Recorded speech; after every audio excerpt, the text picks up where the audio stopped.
नाही किती वाजता झालं हे? आता ते किती वाजता झालं का नाही मला तर का कळालं. मी इथं त्याने तिकडं मग बाथरूमला गेलता म्हणा. संडासला गेलता म्हण हं. बाटलीत पाणी घेऊन. का बरं तिथं बाटलीत पाणी घेऊन तिथं का बाथरूम मध्ये एक बार गेला म्हणा. हं. त्याला तिथं बवलंय बघ. हा? हं, हं. गेला म्हणे असं रानात जरा रान आहे म्हणून रान आहे तिकडं. जरा थोडं गवताचं पडक असल्याने आहे मला. हं, हं. तिथे गेलाय तर जरा फारसाकडे बसलंय आणि पुढे पुढे सरकलाय तर तिथंच लोडकून तिथेच गेलं. अरे फारसाकडे केलं म्हण का नाही अजून? फारसाकडे करू ना. अरे मग कोण बघितलं जाऊन किती घंट्यानं? बाबाची बायकोचा गेलती म्हणा. अरे बापरे. मिळणार गेलाय कुठे गेलाय म्हणून पोराला सगळ्या फोन करून पुसली आहे. पोरांना बघतील नाही, तू बघतील नाही म्हटलं तर लगेच त्या पडकाने हिंडली आहे.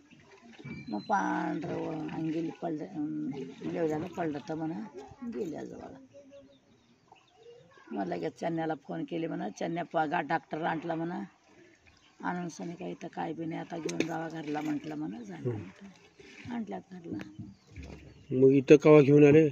इथं सांच्याला. तुम्हाला का आधी माहीत पडलं? मला तर फोन केले ते आमची ईश्वरची बायको. हं.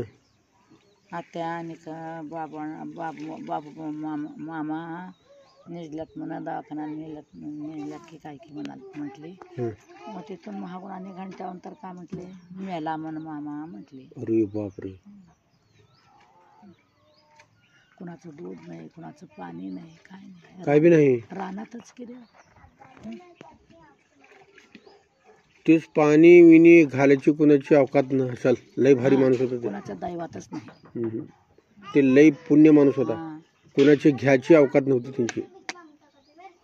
असं तोंडावती जीव गेलता म्हणा. बघितली म्हणा लेकाला आणायला आले म्हण घरला. इकडे गावाकडे आणले डायरेक्ट का? तिथं करूत म्हणाल ते म्हणा. चहा पे म्हण बस. चहा पोरगा म्हटलं म्हणा मी तर करत नाही. माझं गाव ना शेत ना काय माझं बिनादारी हा मला दुनियाचं शेत घर आहे. पोरगा म्हटलं म्हणा. चन्या म्हटलं म्हणा. अरे वा वा. मी गावाकडे घेऊन जाणार माझ्या बापाला म्हणून गावाकडे आणतो. अरे वा वा वा. ठरलं पोरग. वा वा.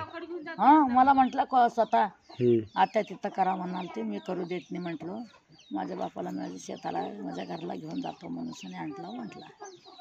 लय बरं केलास बाबा. लय पुढे केलास बघ. इथल्या इथं राहून ते धोंडी बांधली इकडं. त्याला करणं झालं की रे. ते त्याला इथं आणलं त्याला करणं झालं की त्याला यशच माहित नाही काय ए माहिती ग.